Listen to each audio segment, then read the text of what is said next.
नमस्कार, मी प्रणाली talk time मध्ये तुमचं सगळ्यांचं मनापासून स्वागत। आजचा आपला विषय आहे पुरुष वंध्यत्व आणि त्यावरची उपचार पद्धती।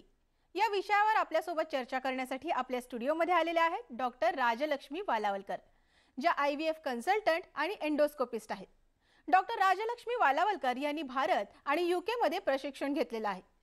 त्या 11 वर्षांपासून UK मध्ये होत्या आणि रॉयल कॉलेज ऑफ ऑब्स्टेट्रिक्स आणि गायनेकोलॉजीच्या त्या सदस्य आहेत। त्यांनी UK मधून कन्सल्टंट ट्रेनिंग प्रमाणपत्र पूर्ण केलं आहे। त्या UK RCOG द्वारे मान्यताप्राप्त फर्टिलिटी मेडिसिन तज्ञ आहेत आणि त्यांच्याकडे UK कडून IVF फेलोशिप आणि रिसर्च फेलोशिपही आहे। त्यांच्याकडे विविध IVF विषयांवर संशोधन पेपर्स आणि ऑडिटही आहे। विविध पुस्तकांमध्ये त्यांनी अध्यायही लिहिले आहेत। कुकोन फर्टिलिटी ही भारताची IVF क्लिनिकची आघाडीची शृंखला आहे, ज्यामध्ये संपूर्ण IVF उपचारांचा समावेश आहे। ठाणे येथे त्यांचं प्रमुख केंद्र आहे आणि गेल्या 9 वर्षांपासून प्रजननक्षम रुग्णांची त्या सेवा करत आहेत। पुरुष वंध्यत्व आणि त्यावरची उपचार पद्धती याबद्दल त्यांच्याकडून अधिक जाणून घेऊयात। सर्वप्रथम मला सांगा डॉक्टर, की पुरुष वंध्यत्व समस्या नक्की कोणत्या प्रकारच्या आहेत? बाळ होण्याकरता जसं स्त्रीकडून अंड मिळतं तसं पुरुषाकडून शुक्राणू मिळतो। आपल्याकडे असा गैरसमज आहे की बाळ होत नाही याचा अर्थ प्रॉब्लेम हा स्त्रीमध्ये असणार आहे, पण पुरुषांमधले प्रॉब्लेम हे बाळ न होण्याकरता 50% कारणीभूत असतात। त्याच्यामुळे पुरुषांमध्ये जर काही प्रॉब्लेम असेल, आपण जर स्त्रीची ट्रीटमेंट करत बसलो तर आपल्याला प्रेग्नन्सीला त्रास होतो। तर आता पुरुषांमधले प्रॉब्लेम म्हणजे काय, तर सगळ्यात कॉमन प्रॉब्लेम म्हणजे आपल्याकडे शुक्राणूंची क्वांटिटी किंवा शुक्राणूंची पोहायची क्षमता आणि शुक्राणूंचे नॉर्मल फॉर्म म्हणजे नॉर्मल आहेत का ॲबनॉर्मल आहेत, ह्या तीनमध्ये जर काही तफावत असेल, ह्या तीनमध्ये जर काही प्रॉब्लेम असेल तर आपल्याला प्रेग्नन्सी राहायला त्रास होतो। एक लहान पर्सेंटेज लोकांमध्ये ना कधीतरी सीमेन असतं, पण त्याच्यामध्ये शुक्राणू नसतात।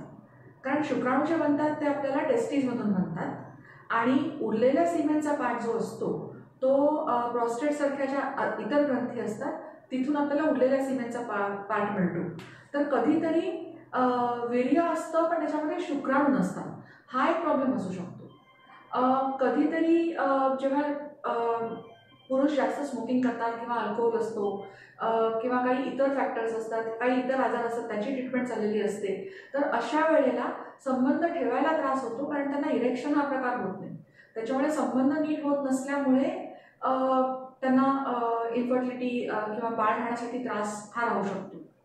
कधीतरी सगळं नॉर्मल असतं, पण टेस्टिसमधून ती एक जी नलिका असते ज्याला आम्ही वास डिफरन्स म्हणतो, ही वास डिफरन्स टेस्टिसमध्ये तयार झालेले शुक्राणू हे बाहेरपर्यंत आणायला मदत करते। जर ह्या वास डिफरन्सला काही इजा झालेली असेल, सो लहानपणी कधी खेळताना काहीतरी लागलेलं असतं, काही ट्रॉमा झालेला असतो किंवा एखादं इन्फेक्शन होऊन गेलेलं असतं, तर अशा पद्धतीमध्ये जरी नलिका बंद पडलेली असेल तर शुक्राणू टेस्टिस बनलेले बाहेर येऊ शकत नाही। त्याच्यामुळे देखील वंध्यत्व पुरुषांमध्ये आपल्याला दिसतं आणि फार कमी लोकांमध्ये ना ही नलिका जन्मजात आकुंचन पावलेली असते, ती बंद असते, तर ह्याच्यामध्ये देखील प्रॉब्लेम असू शकतात। त्याच्यामुळे पुरुषांमध्ये जे 50% कॉजेस आहेत त्यातले सगळ्यात जास्त कॉमन कॉजेस हे आहेत। काही अनकॉमन कॉजेस पण आहेत पण ते कमी लोकांमध्ये दिसतात, सो त्याचं आपल्याला एवढं टेन्शन रेग्युलरली घ्यायची गरज पडत नाही।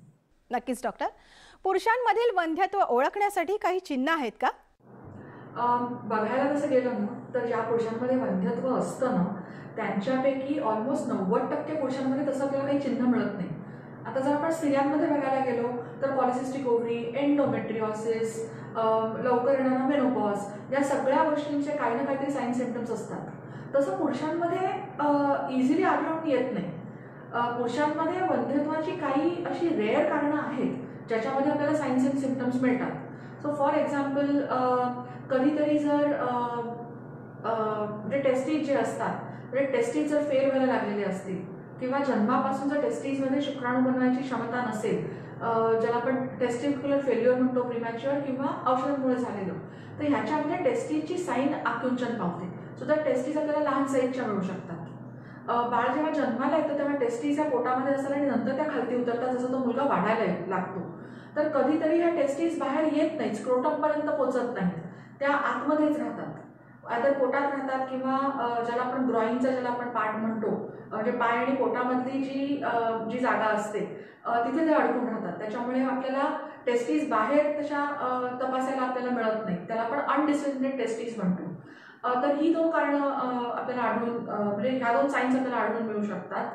तसंच जेव्हा इरेक्टाईल डिस्फंक्शन असतं, जेव्हा संबंध ठेवायला त्रास असतो, तेव्हा पुरुष समोरून सांगतो की बाबा संबंध ठेवायला त्रास असतो.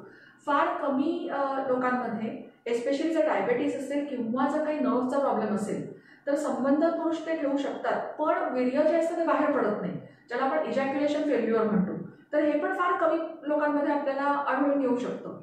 कधीतरी जेनेटिक कॉज असू शकतो, म्हणजे आपला जो DNA असतो त्याच्यात ला कॉज कधीतरी असू शकतो. आणि काही काही असे सिंड्रोम आहेत ज्याच्यामध्ये आपल्याला पुरुषांमध्ये काही स्पेसिफिक गोष्टी मिळतात. म्हणजे जसं क्लाइनफिल्टर सिंड्रोम असेल, तो पुरुष फारच उंच असतो ॲज कम्पेअर्ड टू त्याच्या घरातले पण इतर पुरुष. तर अशा काही साईन्स आपण पिकअप करू शकतो. पण हीच आम्हाला जास्त काळजी असते की पुरुषांमध्ये वंध्यत्व असून देखील तो पुरुष दिसायला कम्प्लिटली नॉर्मल असतो युजली, आणि त्याच्यामध्ये असे काही साईन्स पण आलेले नसतात की ज्याच्यावरतून तो आम्हाला येऊन सांगेल की बाबा मला हे असं असं होतंय, तर कदाचित मला वंध्यत्व असू शकतं. नक्कीच डॉक्टर, खूपच उपयुक्त माहिती देताय तुम्ही. पुरुष वंध्यत्व आणि त्यावरची उपचार पद्धती या विषयाबद्दल आपण डॉक्टरांकडून अधिक जाणून घेणारच आहोत. पण आता घेऊया एक छोटासा ब्रेक. तुम्ही कुठेच जाऊ नका, पाहत राहा टॉक टाइम.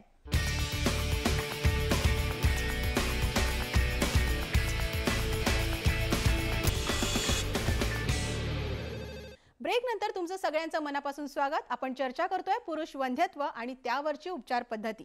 बरं, पुरुष वंध्यत्व ही अनुवांशिक समस्या असू शकते का? आणि जर का असेल तर त्यासाठी काही उपचार आहेत का? हे अनुवंशिक असू शकतं का असं तुम्ही विचारताय, तर हो. अनुवंशिक कॉजेस मेल इन्फर्टिलिटीचे, मेल वंध्यत्वाचे डेफिनेटली आहेत. त्याच्यामध्ये आपल्याला जनरली ज्याला आम्ही वाय क्रोमोझोमचे प्रॉब्लेम म्हणतो, ते प्रॉब्लेम्स आपल्याला जास्त करून दिसून येतात. तर वाय क्रोमोझोममध्ये वाय क्रोमोझोम मायक्रोडिलिशन नावाचा एक प्रकार आहे. त्याच्यामध्ये आपल्याला वंध्यत्व दिसून येतं.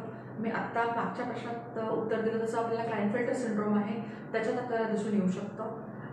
आणि इतर मायनर प्रॉब्लेम असतात ज्याच्यामध्ये त्या शुक्राणूंमध्ये DNA फ्रॅगमेंटेशन जास्त वाढतं. सो तो प्रॉब्लेम एका जीनचा किंवा एका पूर्ण क्रोमोझोमचा नसून पूर्ण DNA मध्ये जास्त फ्रॅगमेंटेशन, म्हणजे DNA बऱ्याच ठिकाणी तुटलेला मिळू शकतो, त्याला मी DNA फ्रॅगमेंटेशन म्हणतो. तर ते जर वाढलेलं असेल तर अशा पुरुषांमध्ये देखील आपण वंध्यत्व बघू शकतो.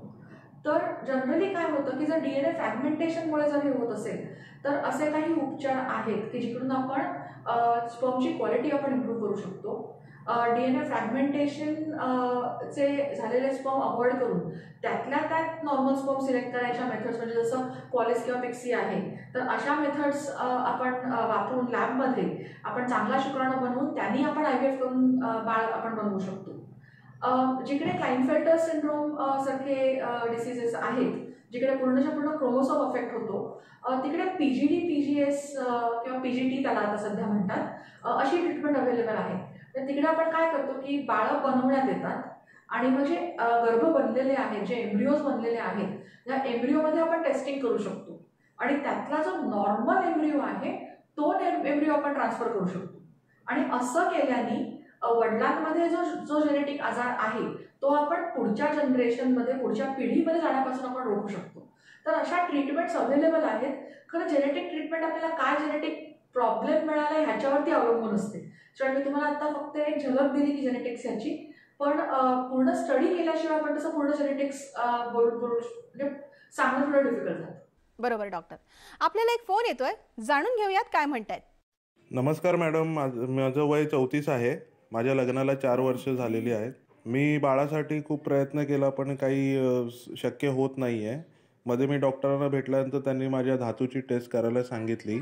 त्यामध्ये डॉक्टर म्हणाले की तुम्हाला अजूस्पर्मिया आहे, तर धातू माझ्या शरीरात नाही असं त्यांचं म्हणणं आहे. तर त्यावर काही उपचार आहेत का? वीर्यात शुक्राणू नाही असं सांगितलेलं आहे. तर ह्याला 2 कारणं असू शकतात. एक तर शुक्राणू बनत नाही आहेत किंवा बनतात पण बाहेर पडत नाही. तर कुठल्या टाईपचा एझोस्पर्मिया आहे ते आधी माहिती करून घेणं अतिशय महत्त्वाचं आहे. बरं, अझोस्पर्मियाचं डायग्नोसिस नीट झालेलं आहे का? कारण कधीतरी पहिल्या सॅम्पलमध्ये स्पर्म मिळत नाही, पण लगेच थोड्या वेळाने सेकंड सॅम्पलला पाठवलं तर त्याच्यात कदाचित थोडेसे शुक्राणू आपल्याला मिळून जातात. कधीतरी आपण एझोस्पर्मिया जो असतो तो एखाद्या सॅम्पलमध्ये आपल्याला मिळत नाही, कारण सॅम्पल कलेक्ट करताना काही प्रॉब्लेम झालेला असतो. तर आपल्याला एझोस्पर्मिया आहे म्हणण्याकरता आपल्याला 2 सॅम्पल आपल्याला कम्पेअर करून बघायला लागतात आणि जनरली आम्ही 4 ते 6 आठवडे अपार्ट आम्ही 2 सॅम्पल्स घेतो. तर पहिलं झालं डायग्नोसिसचा पार्ट. दुसरा पार्ट डायग्नोसिसमधला की कुठल्या टाईपचा अझोस्पर्मिया आहे. शुक्राणू जर बनत असतील आणि जर ती आपण जी व्हास डिफरन्सची ट्यूब म्हणालो, ती जी नलिका आहे की जी टेस्टिसकडून शुक्राणूंना बाहेर आणते, ती जर आकुंचन पावलेली असेल किंवा ती जर बंद पडलेली असेल तर अशा पुरुषांमध्ये आपण शुक्राणू टीसा या सर्जिकल प्रोसिजरनी डिरेक्टली टेस्टिसमधून किंवा त्यांच्यावरचं जे एपिडेमिक असतं तिकडून आपण डायरेक्टली बाहेर काढून घेऊन आपण ते वापरून आपण त्यांना स्वतःचं बाळ देऊ शकतो. शुक्राणू जर बनतच नसतील तर त्याचं पण कारण काय आहे की हॉर्मोनचा इम्बॅलन्स आहे का टेस्टिस फेल्युअरमध्ये गेलेले आहेत. जर हॉर्मोनचा इम्बॅलन्स असेल तर हा आपण करेक्ट करू शकतो. आत्ता शुक्राणू नाही आहेत पण ट्रीटमेंट नंतर शुक्राणू नंतर येऊ शकतात. माझ्याकडे असे पेशंट्स आहेत ज्यांच्यामध्ये हा हॉर्मोन इम्बॅलन्समुळे बाळ नव्हतं, 8-10 वर्ष त्यांना बाळ होणार नाही म्हणून सांगितलं होतं, डोनर ट्रीटमेंट पण करून त्यांच्या फेल गेलेल्या होत्या. अशा पेशंट्सला नीटरित्या ट्रीटमेंट केल्यानंतर त्यांना आपलं प्रेग्नन्सी देखील झालेली आहे. त्याच्यामुळे एझोस्पर्मिया आहे त्याचं खरं कारण आपल्याला बघायला पाहिजे. आणि जेव्हा अगदीच प्रॉब्लेम असतो की जेव्हा टेस्टिस फेलच झालेले असतात अशा पेशंट्समध्ये डोनर स्पर्मची ट्रीटमेंट आपण अवेलेबल असते. त्याच्यामुळे बाळ होणं हे डेफिनेटली पॉसिबल आहे आणि काय कारणामुळे अझोस्पर्मिया आहे हे बघून आपण नीटरित्या त्या कारणाला साजेल अशी ट्रीटमेंट आपण देऊ शकतो. खरंय डॉक्टर, पुरुष वंध्यत्व आणि त्यावरची उपचार पद्धती या विषयावर आपण अधिक माहिती डॉक्टरांकडून जाणून घेऊया. पण आता घेऊयात एक छोटासा ब्रेक. तुम्ही कुठेही जाऊ नका, पाहत रहा टॉक टाइम.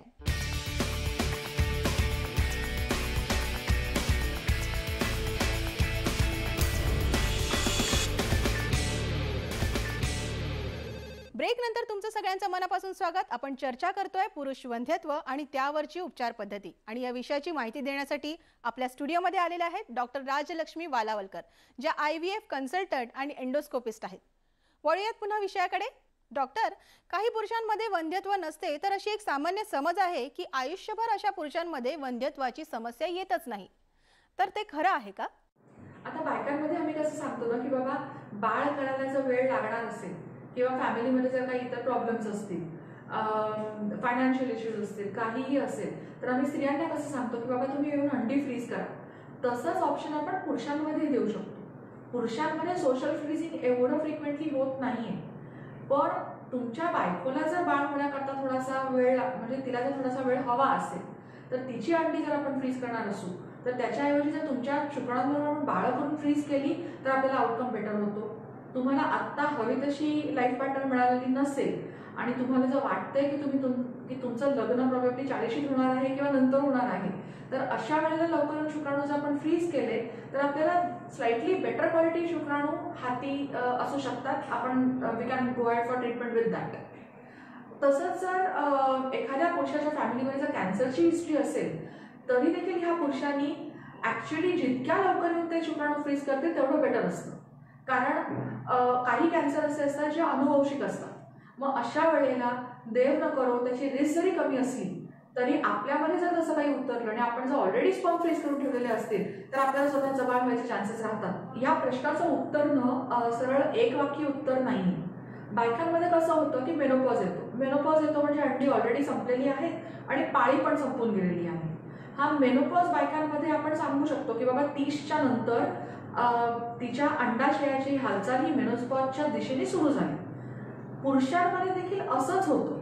बायकांमधला मेनोपॉजला आपल्याला एक तारीख कळते, पुरुषांमध्ये आपल्याला तशी तारीख कळत नाही.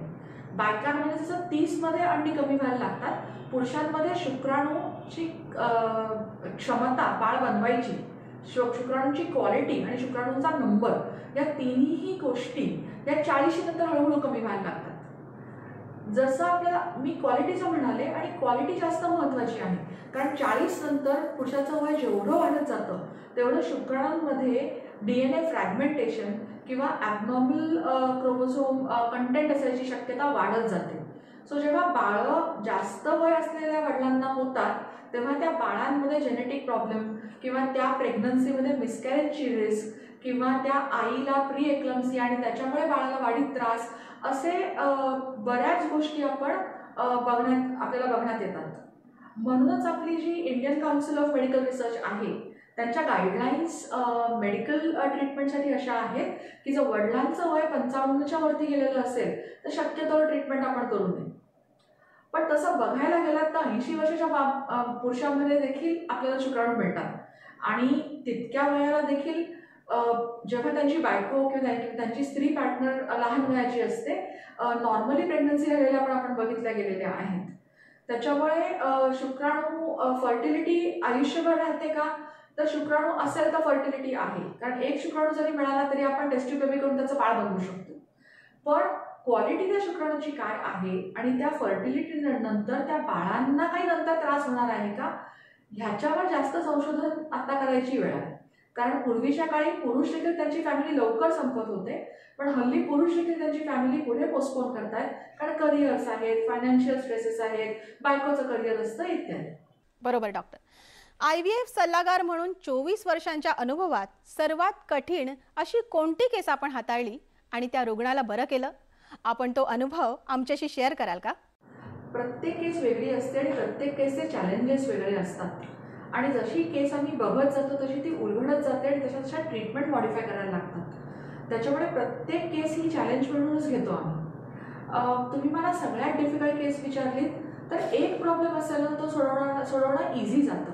जेव्हा एकपेक्षा जास्त प्रॉब्लेम एकाच व्यक्तीमध्ये मिळतात तेव्हा त्याचा तोड काढणं कदाचित थोडा वेळ लागू शकतो.